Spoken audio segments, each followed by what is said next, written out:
এই যে রাজ্যতীষী, কি মনে হয় এখন আমাদের রাজ্যের অবস্থা খুব ভালো? এমনিতে তো খারাপ কিছু দেখতে পাচ্ছি না, তবে তবে বলে থামলে কেন? এই যে কথা বলতে গিয়ে অর্ধেক কথা খেয়ে নাও, এটা কিন্তু একদম ভালো নয়। তবেটা কি? তবেটা হলো একটা ঝড় কিছুদিনের জন্য এই কৃষ্ণনগরে আছড়ে পড়তে চলেছে। ওই ঝড় কেটে গেলে আবার ঝকঝকে আকাশ দেখা যাবে। আগে বলো ঝড়ের গতি প্রকৃতি। আচ্ছা, মন্ত্রী এখনো আসেনি কেন? মন্ত্রী কোথায়?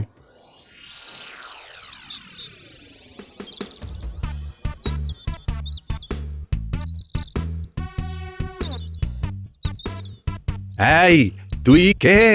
মানে আমি যেই হই, কিন্তু আমাকে তুই তুকারি করছেন কেন? আমার সাথে গলা উঁচিয়ে কথা জানিস আমি তোকে কি করতে পারি? আমার সাথে একটু ভেবে চিন্তে কথা বল, বুঝলি? আমি তোর মুখ দেখে বলে দিচ্ছি তুই কে আর তোর মনের মধ্যে কি আছে। আমার মনের খবর জানতে পেরে গেছেন? বাবা, ভাবা যায় না। তুই তো এই রাজ্যের মন্ত্রী, একটা ভাঁড়ের বুদ্ধির কাছে হেরে যাস? এই রে, এটা তো সত্যি বলছে। তার মানে এই বৃদ্ধর ক্ষমতা আছে। ক্ষমতা আছে মানে আমি অনেক কিছু জানি। আমি মন্ত্র পড়ে আগুন জ্বালিয়ে পুড়িয়ে দিতে পারি। শান্ত নদীতে বান আনতে পারি।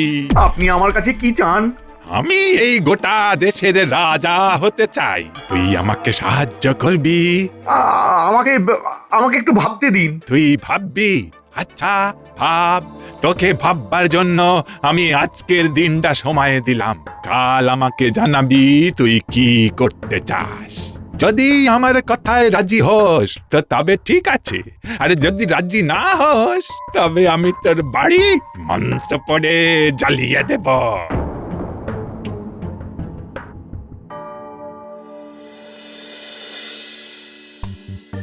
গোপাল, মন্ত্রী এখন কোথায় থাকতে পারে বলো তো? সেটা আমি কেমন করে বলি বলুন তো? শরীর টরীর খারাপ হয়নি তো?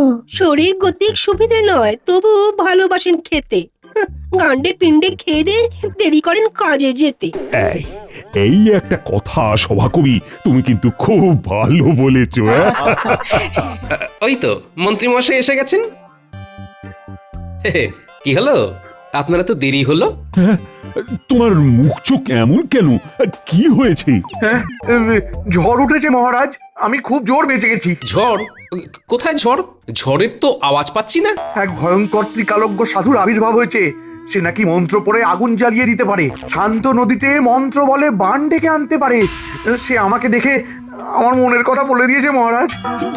সে কি চায়? ভয় বলবো না নির্ভয়ে বলবো মহারাজ? নির্ভয়ে বলো, নির্ভয়। ও ও এই দেশের রাজা হতে চায়। আমাকে আমাকে একদিনের সময় দিয়েছে। কিসের সময়? বলেছে ওকে সাহায্য করতে, সাহায্য না করলে ও আমার ঘর বাড়ি সব জ্বালিয়ে দেবে। এ কি বিপদ এলো গোপাল! এখন তাহলে আমাদের কি করা উচিত? ওই বৃদ্ধকে অনতি বিলম্বে এই রাজ্য থেকে তাড়াতে হবে। সেটা কি করে সম্ভব গোপাল? আমাকে একটু ভাবতে দিতে হবে। আমাকে দেখতে হবে ওই বৃদ্ধর সত্যি মন্ত্র শক্তি আছে না পুরোটাই ভাঁওতা। মহারাজ, আমি বলেছিলাম একটা ঝড় আসছে, দেখলেন তো ঝড় এসে গেছে। এই ঝড় কি আমাকে উড়িয়ে নিয়ে যাবে? মহারাজ, গোপাল থাকতে আপনার কেউ কেশাগ্র স্পর্শ করতে পারবে না।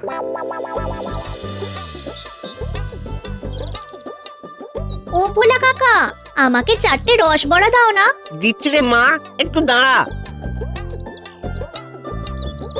এই দোকানি দোকানি, আমাকে এক্ষুনি এই 10টা রসগোল্লা দে তো।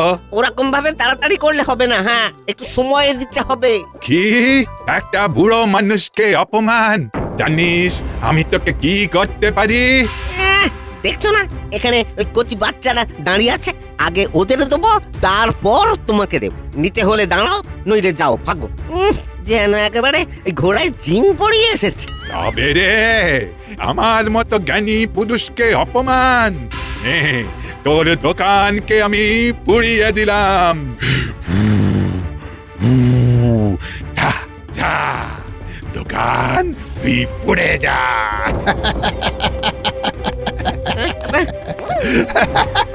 হায় হায় হায় হায় হায়, এবার কি হবে? এবার কি হবে? হায় হায় হায় হায় হায়। যেমন কথা শুনিসনি, আমার কি দোষ? আমি তো বললাম আমাকে আগে দে। এই তুমি কি ধরনের মানুষ, হ্যাঁ, যে মানুষের ক্ষতি করতে চাও? আমি তো সহজ মানুষ নই, আমার একটাই চাওয়া, আমাকে সব সময় খুশি রাখতে হবে। আমি খুশি থাকলেই আমি শান্ত, আমি চললাম চললাম আমি বড় বট গাছের তলায়, আমি সেই আমি। আমার খুব কষ্ট লাগছে ভোলা কাকা, আমাকে আগে দেওয়ার জন্য তোমার দোকানটাই পুড়িয়ে দিল। চল আমরা গোপাল দাদুকে জানিয়ে আসি। আপনার ঠিক কথা বলেছে, চল রাজসভাতে। রাজসভাতে গিয়ে গোপাল দাদুকে এই কথাটা জানালে রাজামশাইও জানবেন, আর তাহলে তাড়াতাড়ি কিছু একটা উপায়ও বের হবে। চল চল তাড়াতাড়ি। রাজা হতে চায়, তার আছে মন্ত্রশক্তি। মন্ত্রশক্তির গুণে আগুন জ্বালাবে, শান্ত নদীতে বান আসবে। ও বাবা, আমি ভাবতে পারছি না গোপাল। আচ্ছা, ও আমাদের ভয় দেখাচ্ছে না তো? হতে পারে আমাদের দেখাচ্ছে ভয়। ভয় কি আমাদের করতেই হবে জয়। কিভাবে? কিভাবে? মন্ত্রী কি সভাকবি যে সভাকবিকে জিজ্ঞেস করছো? নিজের বুদ্ধি নেই? নিজের বুদ্ধিটাকে কোথায় বন্ধক দিয়েছো শুনি? এই জন্য মহারাজের জন্য কিছু করতে নেই। আমি ভেবে নিয়েছি আমি ওই বৃদ্ধকেই সমর্থন করব। হ্যাঁ। কি মন্ত্রী, মগজে কিছু এলো?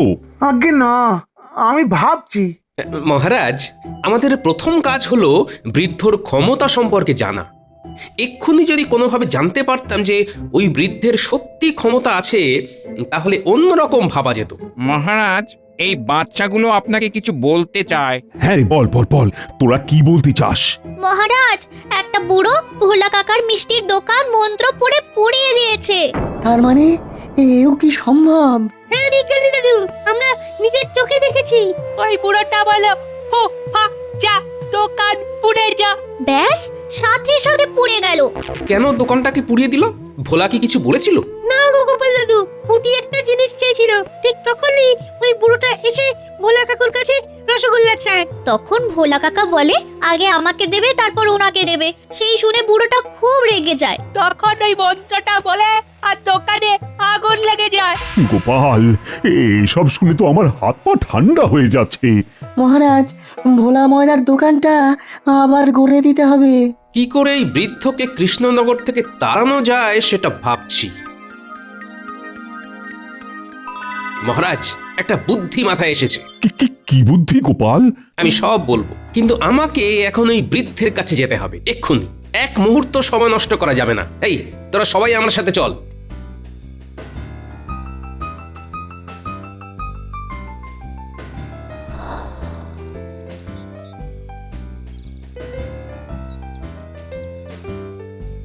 কই গো গিন্নি, তাড়াতাড়ি এসো। কি গো, কি হলো? এত হাঁকডাক করছো কেন? এক্ষুনি আমাকে একটা থালায় চাল, আলু, ফল সাজিয়ে দাও। এগুলো নিয়ে কোথায় যাবে শুনি? একজন খুব বড় বাবা এসেছেন, তার কাছে যাব। তুমি তো এসবে বিশ্বাস করতে না গো।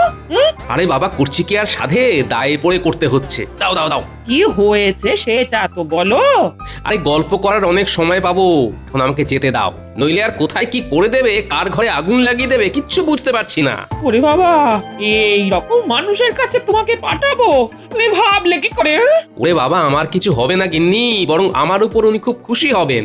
আমি তো ওনাকে শান্ত করতেই যাচ্ছি।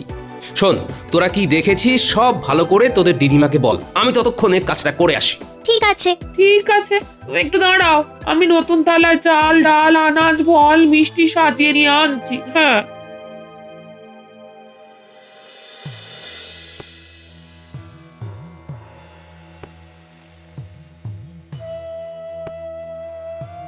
না না না, গোপালকে একা ছেড়ে দেওয়াটা মোটেই উচিত হয়নি।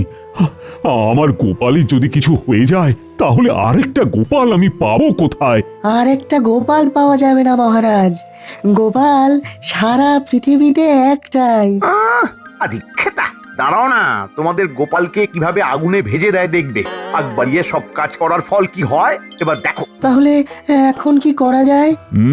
সেটা তো আমিও ভাবছি। আমার মনে হয় একবার প্রহরী ডাকা উচিত। ওই দেখো, আমাকে এখন কি করতে হবে এই সব পরামর্শ আমি বিজ্ঞানী আর সভাকবির থেকে নেব। হায় হায় হায়, সব সব কপাল কপাল। মহারাজ, কেন কপালকে দেন গাল? ওই কপালেই আছে জানবেন আপনার গোপাল। এই দুঃখের সময়ে সভাকবি, তোমাদের কজনের মুখ চেয়ে আমি আছি। আমার কিন্তু গোপালের জন্য খুব চিন্তা হচ্ছে। ও সেনাপতি, কি করা যায় বলো তো? আমি প্রহরীকে পাঠাচ্ছি মহারাজ, ও ঠিক খবর নিয়ে আসবে, আপনি দুশ্চিন্তা করবেন না।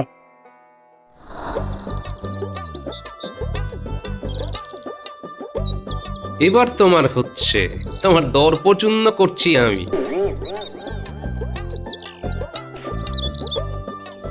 জয় বুড়ো বাবার জয়, জয় বুড়ো বাবার জয়। কে রে তুই?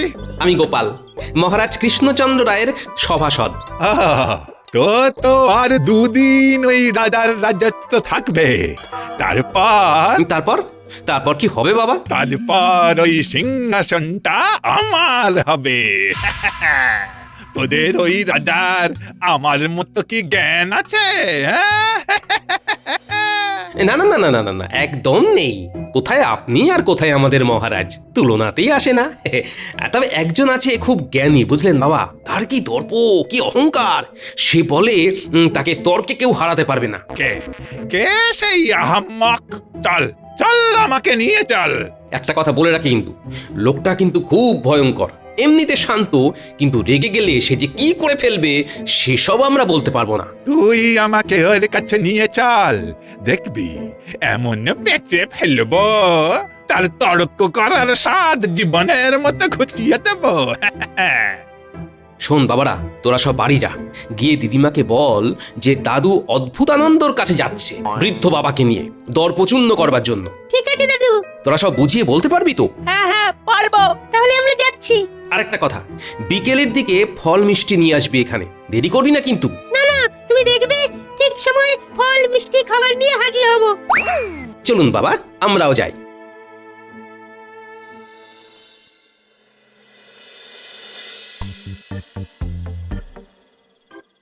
এই, আরে কত দূরে যাব? আমরা ওই বনের দিকে যাব বাবা। চল, আজ ওর দর্প আমি চূর্ণ বিচূর্ণ করে তোদের ওই রাজাকে সিংহাসন থেকে নামিয়ে ওখানে আমি বসবো। তোমার দর্প আমি চূর্ণ করবই। বাহ, তা বাবা আমাকে সভাসদটা রাখবেন তো? রাখবো রাখবো, এখন আমাকে ওখানে নিয়ে চল আগে। চলুন।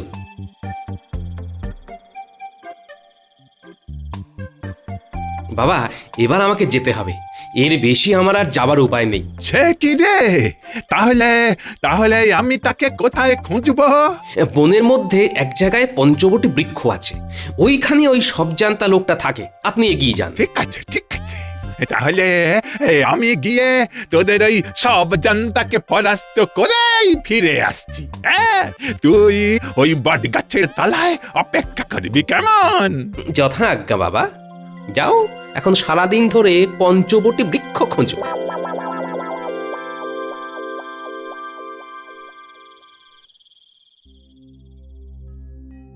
প্রহরী, তুমি দেখতে পেলে না? কি গো বিজ্ঞানী, গোপাল এখন কোথায় যেতে পারে? এ তো খুব চিন্তার বিষয়। চিন্তার কিছু নেই, গোপাল যখন দায়িত্ব নিয়েছে তখন নিশ্চয়ই কিছু একটা ভেবেছে। জানি না গোপাল এখন ওই বৃদ্ধ লোকটাকে নিয়ে কি করছে।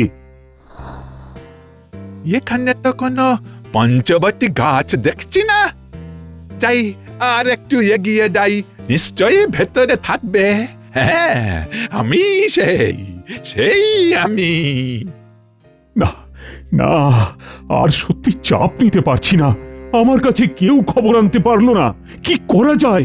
আমাদের কি একবার যাওয়া দরকার? ঠিক ঠিক, আমার মুখের কথাটা একেবারে কেড়ে নিয়েছো। তাহলে চলো, আমরা এখন গোপালের খোঁজে যাই। চলুন।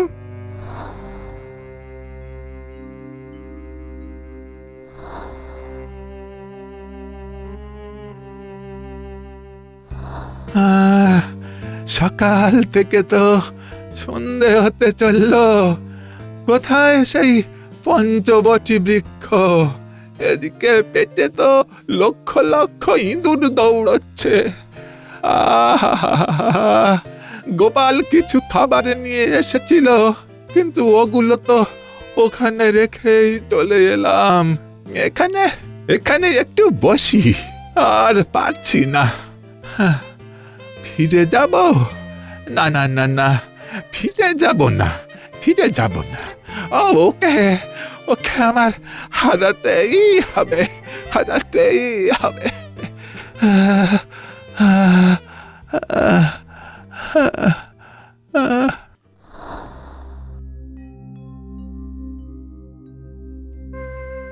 ও গোপাল, তুমি এখানে দাঁড়িয়ে, কিন্তু সেই রাগী বৃদ্ধ কোথায়? ওরে বাবা, আপনারা সবাই এখানে?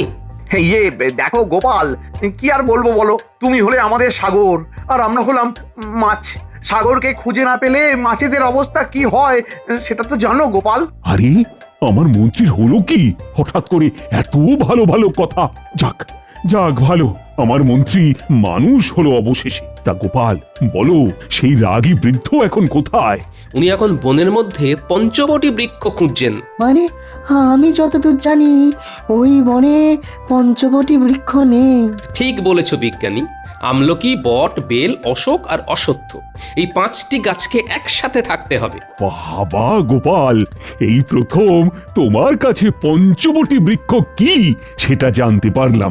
এবার আমাকে ছদ্মবেশ ধরতে হবে। শুধু ন্যাপলা উল্টেদের জন্য অপেক্ষা করছি মহারাজ। বাহ, তোদের তো খুব সময় কেন আছে। এবার আমাকে ছদ্মবেশ ধরতে হবে। হ্যাঁ, ছদ্মবেশ? এখন ছদ্মবেশ ধরবে? হ্যাঁ মহারাজ, ওকে চিরতরে এই কৃষ্ণনগর থেকে তাড়াবার জন্য আমাকে ছদ্মবেশ ধরতেই হবে। এখন কিচ্ছু বলার সময় নেই মহারাজ, আপনারা সবাই আমাকে অনুসরণ করুন, তাহলেই আপনি দেখতে পাবেন আসল ঘটনা। ও, আর পারছি না, শরীর আর চলছে না গো। এতটা দূর চলে এলাম, কোথাও তো পঞ্চবটী বৃক্ষ দেখতে পেলাম না। ওই তো একজন কে যেন আসছে দেখছি। ওর কাছে কি একটু খাবার জল পাবো? আরে, বৃদ্ধ বাবা তো দেখছি ক্লান্ত হয়ে গেছে। আমি যা ছদ্মবেশ ধরেছি তাতে আমাকে চিনতে পারবে না, শুধু গলাটাকে একটু পরিবর্তন করতে হবে। ও মশাই, মশাই, আমাকে একটু খাওয়ার জল দেবেন? আপনি কে বৃদ্ধ? কি বলি, ভাবি রাজা বললে তো পুরো বিষয়টাই আবার ঘেঁটে যাবে। আমি একজন পথিক, মানে একজন সাধারণ পথিক। আপনার আপনার পোশাক, আপনার চেহারা বলছে আপনি একজন সন্ন্যাসী, কিন্তু মুখে সন্ন্যাসী সুলভ স্নিগ্ধতাটা নেই। সন্ন্যাসী তো পথিক নয়, পথিক কেবল দুজন, একজন সূর্য আর একজন চন্দ্র। এরা কখনো থামতে জানে না, সর্বদা চলাই তার ধর্ম। ওরে বাবা, এ তো দেখছি অল্প বিস্তর জ্ঞান আছে। কি বলি, আমি আমি অতিথি। তুমি আমাকে অতিথি রূপেই একটু জল দাও বাবা। সংসারে অতিথি মাত্র দুজন, এক অর্থ আর এক যৌবন, যারা আসে আবার চলে যায়। ওরে বাবা, এ তো খুব জ্ঞানী একজন লোক দেখছি। আচ্ছা, এই নিয়ে আবার তিনি নন্ত? না না না না না, এইরকম চেহারা নিয়ে না না না, একজন সাধারণ মানুষই হবেন। এদিকে তো পেটে আগুন জ্বলছে, তেষ্টায় ছাতি ফেটে যাচ্ছে।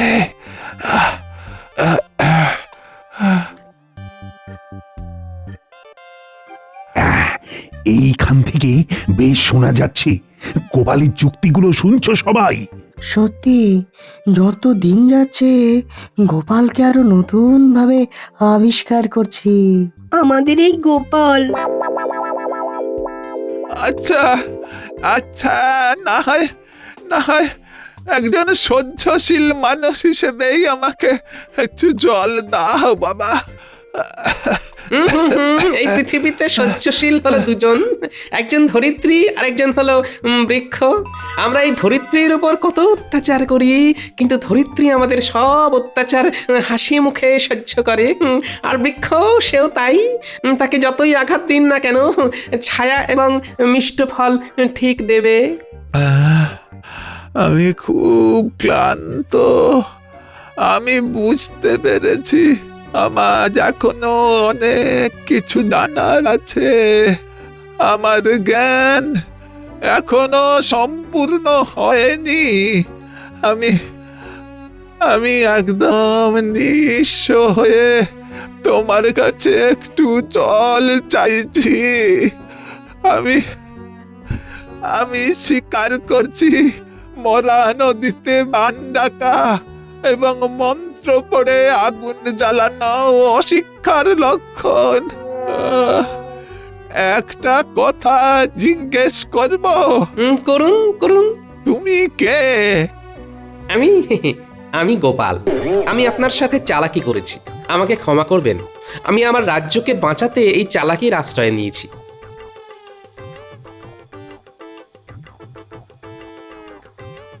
এই নিন বাবা, ফল আর ঠান্ডা জল।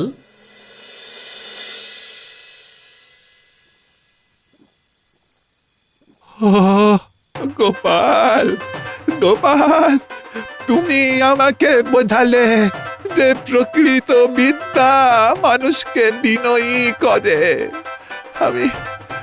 আমি এই রাজ্য ছেড়ে চলে যাব বাবা। আমি এই রাজ্য ছেড়ে চলে যাব।